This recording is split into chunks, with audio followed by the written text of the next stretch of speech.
Part 1. You will hear a woman calling an animal park to inquire about a job. First, you have some time to look at questions 1 to 5.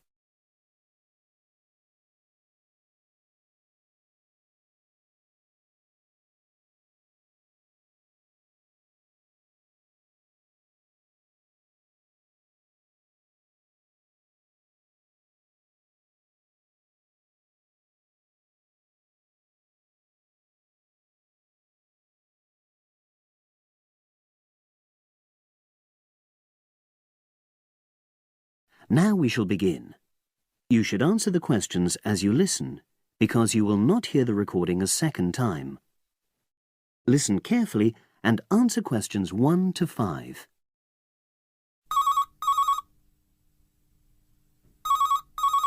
Bender's Animal Park, hello. Oh, hello. I'm ringing to ask whether you have any jobs available. What sort of work are you looking for? Is that permanent or part-time or...? Actually, I'm just looking for temporary work. I'm a student. Oh, right. I'll just get a form and ask you a few questions. Then I'll pass your application on to our recruitment section. Is that okay? Fine, thank you. So, starting with your name. It's Jane Lammerton. Is that Lammerton?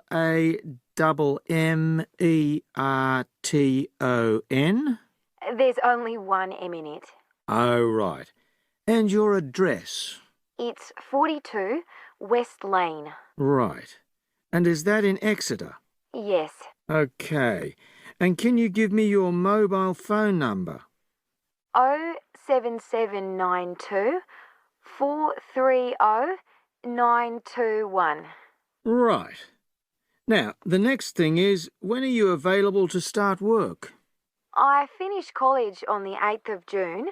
That's in 3 weeks' time. But I can't start work till the 11th because I've got a hospital appointment on the 10th of June.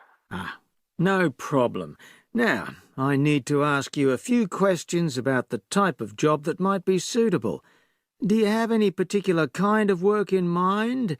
It doesn't necessarily mean that you will get work in the field that you want, but I can record your preferences. Well, I'd do anything. And I have worked as an assistant animal keeper before, when I was still at school. But I'm studying at a catering college now, and I'd really like to get some experience as an assistant cook, if possible. Right. So that's your first choice. Have you done that kind of job before? No, but I've helped my aunt sometimes. She runs a cafe in Exeter. Would you say you've got any relevant skills then? Well, I'm used to using the kind of equipment you usually find in a kitchen. Before you hear the rest of the conversation, you have some time to look at questions 6 to 10.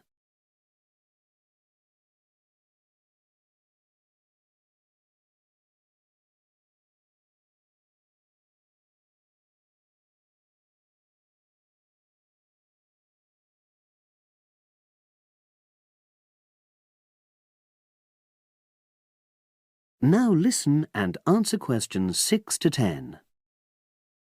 Okay. And I know you're still studying, but do you already have any qualifications related to that kind of work? A hygiene qualification, for example?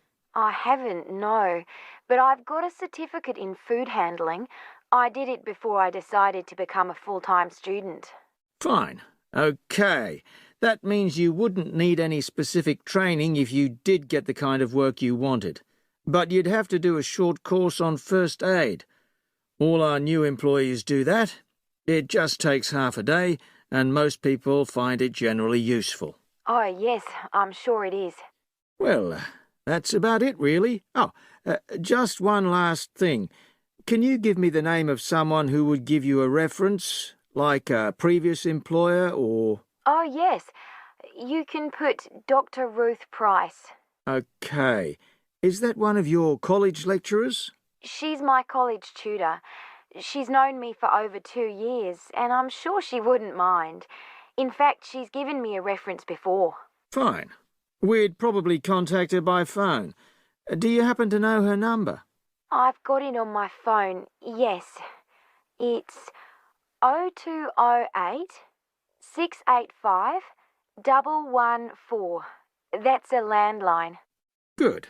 Well, as I say, I can't promise anything, but I'll pass your application on, and you should hear in a few days. Is there anything else? Just one thing. I suffer from a particular type of colour blindness, and sometimes employers have to make special arrangements for that. Okay, I'll make a note of that. It won't be good that you've made us aware of it.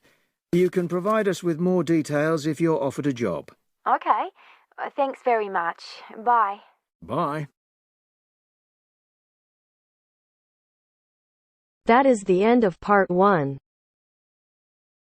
You now have half a minute to check your answers.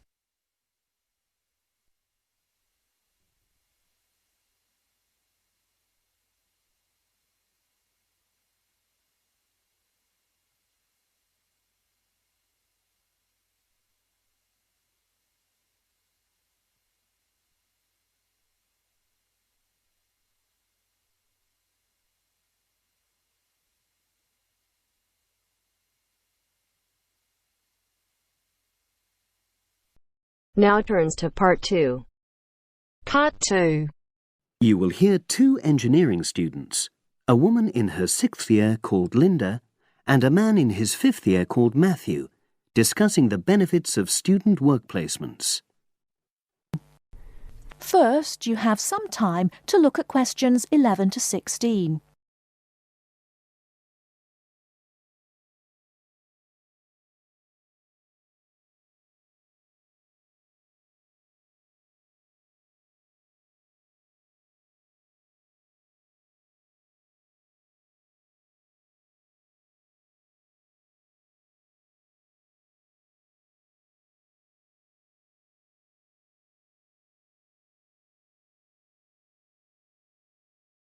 Now, listen carefully and answer questions 11 to 16.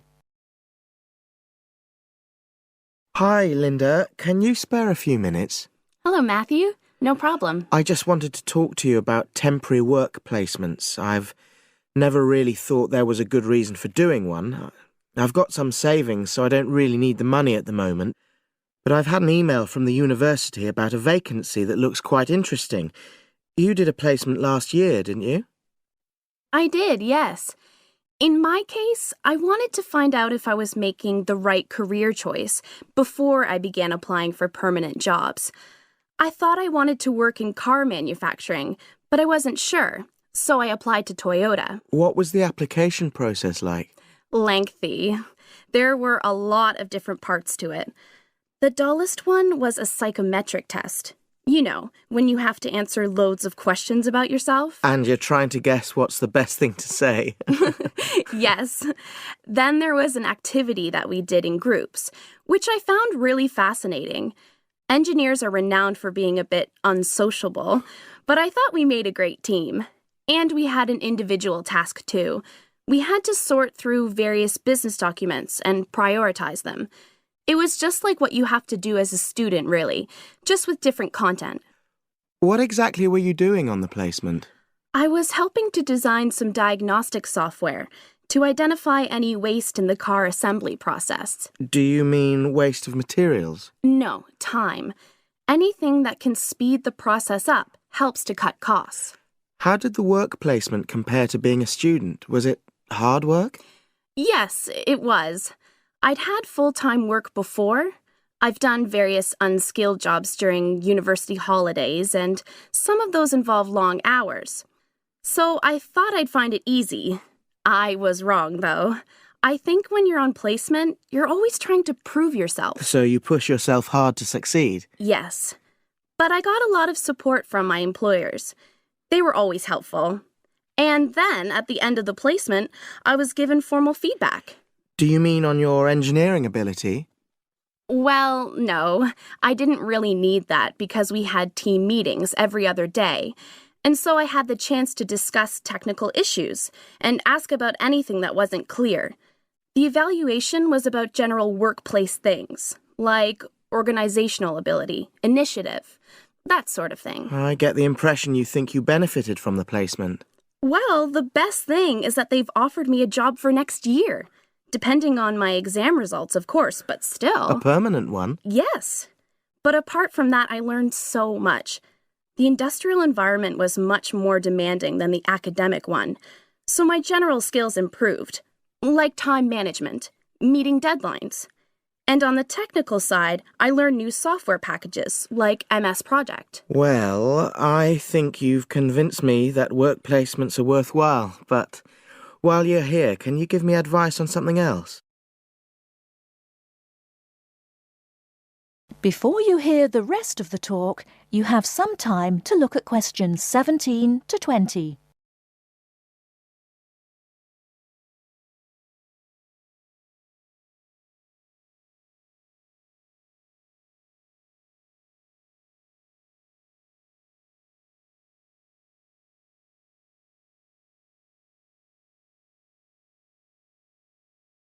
Now listen and answer questions 17 to 20. I'm about to make a start on the engineering materials module, and I've got a book list here. Can you have a quick look and tell me what you would recommend? That's if you can remember. Let's see. I do remember some of them. Yes, this one, The Science of Materials. I found the subject quite hard generally, but this book is very accessible, so it suited me. It doesn't cover everything, though. What about this one then, Materials Engineering? Oh, yes. I do remember that. But it's a bit out of date now, isn't it? Unless it's a new edition. I don't think so. But what I liked about it were the pictures. They really helped to understand the descriptions. It's useful just from that point of view.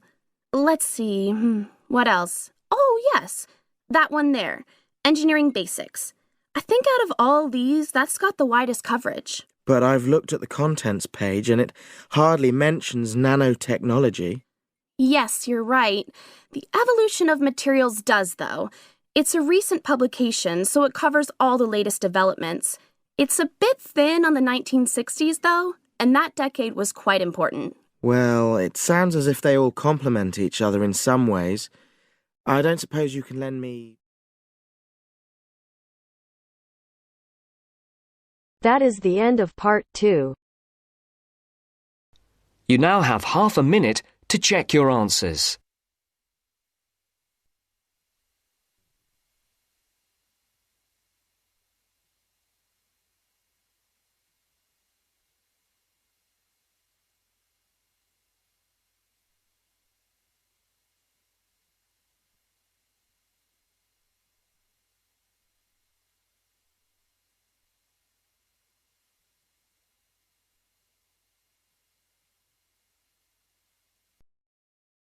Now turns to part 3. Part 3. Maria is a student at university. She has handed the first draft of an essay to her tutor. The tutor has read it, and now they are discussing ways the essay can be improved. First, you have some time to look at questions 21 to 25.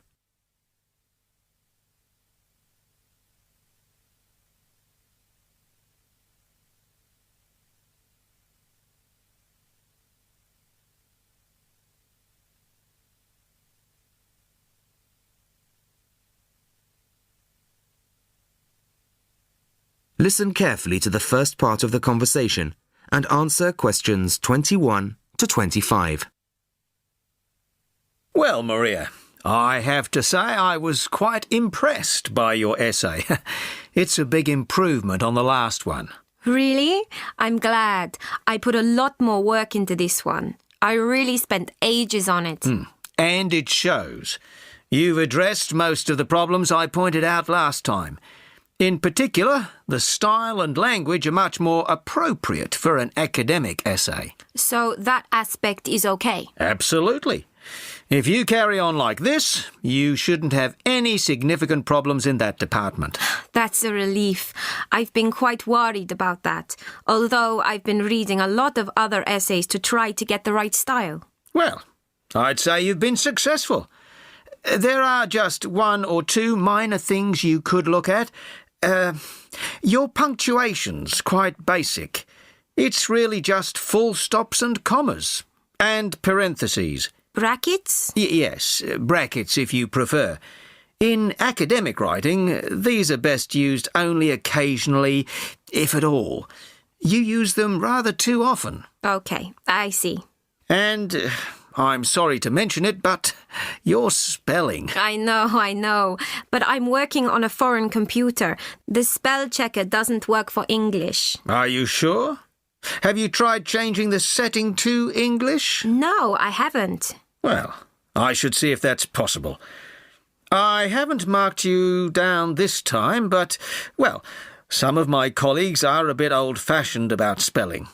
I'd try to get that sorted out if I were you. Okay, I understand. I'll try to change the setting. Before you hear the rest of the conversation, you have some time to look at questions 26 to 30.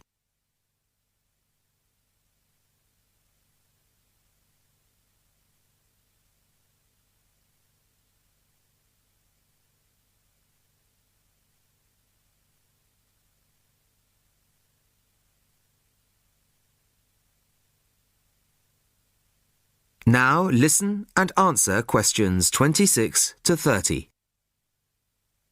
The only major problem I have with the content of your essay is the introduction. The introduction should, well, introduce the theme of the essay. You've put some of the most important points there. For example, this bit. The statistics about the growth of railways in the 1850s. That really should go in the main body of the essay. And so should this paragraph about changes in patterns of employment. In general, I'd say your introductory section should be no more than half as long as it is at the moment. Okay. And I should move those points forward? Precisely. And going back to the railways, they're one of the most significant factors for change in this period.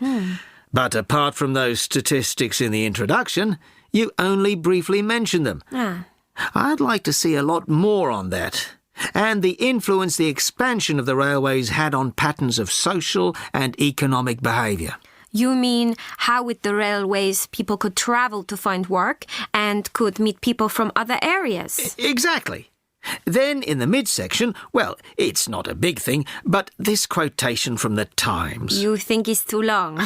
Well, you said it. I couldn't think of a way to shorten it.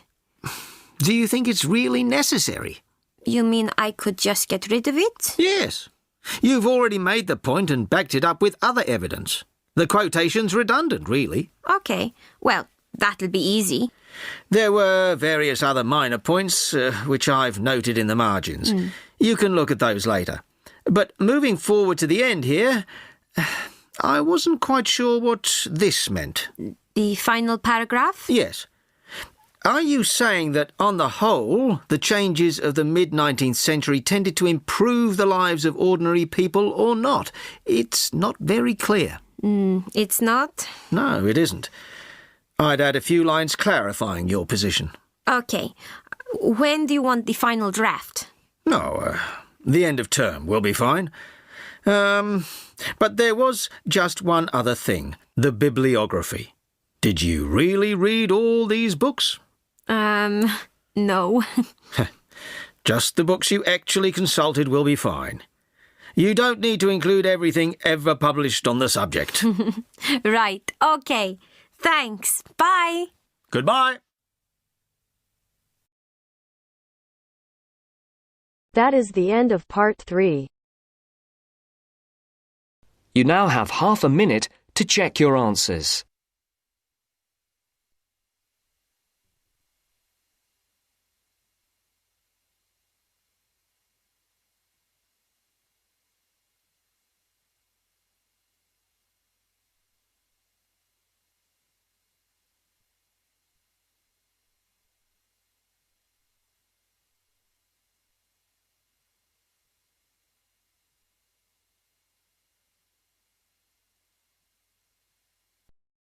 Now turns to part 4. Part 4. You will hear a talk on research in the Indian Ocean. First, you have some time to look at questions 31 to 40.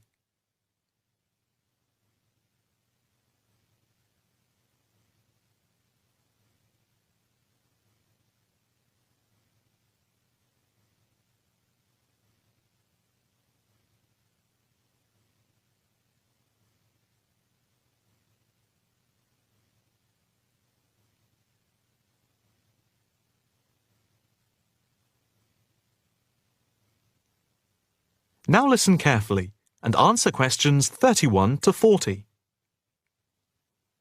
In this, the first lecture in our series on the changing face of the oceans of the world, we are going to look at the Indian Ocean, into which the Oceanography Department at the Institute here in Australia has been doing pioneering research over the past 5 years. Let us start with some facts about the Indian Ocean, to give you an idea of the scope and complexity of the enterprise we have undertaken. As you can see from the diagrams here on the screen, showing the relative size of the planet's 5 oceans, the Indian Ocean comes third after the Pacific and Atlantic Oceans, but is larger than the Southern Ocean and the Arctic Ocean. On this slide, you can see that the Indian Ocean is different from the 2 larger oceans in that it is landlocked to the north and does not extend into the cold regions of the North Pole. Covering some 73,440,000 square kilometres, the ocean constitutes approximately 1/7 of the Earth's surface and about 20% of the world's total ocean area. At the equator, it is around 6,400 kilometres wide, with the average depth being about 3,400 metres, and with the deepest point being the Java Trench at 7,450 metres. Flowing into the Indian Ocean, we have some of the world's greatest rivers. The Zambezi here, the Ganges here, the Indus, the Brahmaputra and the Tigris-Euphrates just here. The 2 largest islands in the Indian Ocean, Madagascar, here off the coast of Africa, and Sri Lanka, here off the southern tip of India, are structurally parts of the continents of Africa and Asia, while islands like the Seychelles are exposed tops of submerged ridges. The Maldives are low coral islands, and Mauritius and Réunion are volcanic cones. The surface waters of the ocean are warm, except where the ocean touches the cold waters to the south. A network of scientists, mainly oceanographers and meteorologists from around the world, are monitoring changes in the ocean's temperature and acidity, especially where it meets the Southern Ocean, in order to see how global warming is having an effect on the waters there. An assessment is also being carried out on how this is impacting on low-lying habitats and peoples in the more populated coastal regions around the rim of the ocean. In the warmer north, islands are vulnerable to even the subtlest changes in sea levels and tides, so they are being closely watched. Moreover, a close eye is being kept on wind changes, especially alterations to the monsoon rains, typhoons, cyclones, and any other natural phenomena. In addition to the information sent from the ship that we have stationed off Antarctica, in the south of the Indian Ocean, data are being transmitted round the clock from buoys anchored at various points around the ocean. 5 of these buoys are observing ice packs and icebergs coming into the Indian Ocean from Antarctica. Besides the buoys, data on cloud cover and wind and temperature change are received by satellite. Satellite images are also being used to record the size of the icebergs from the moment they break off from Antarctica. Their course is then mapped as they move out into the Southern Ocean. Here at the Institute, the raw data from the various sources are received and the information is then constantly processed by a bank of computers. Once the data have been collated, the next step in the process is the analysis by experts here and at centres around the world, looking for even the slightest shift in patterns of temperature, wind, and sea levels. In the light of the fact that this is a global enterprise, the Institute is staffed 24 hours a day with researchers working in shifts, and we are in constant contact with centres all around the world. In total, 900 experts from around the globe are involved in the programme. The work at the Institute is now into the 5th year of a 10-year data collection, which began in 2003. The analysis of the 5 years to 2008 will be published early in 2009. However, changes in patterns are already being noticed since the data have been gathered. That is the end of part 4. You now have half a minute to check your answers.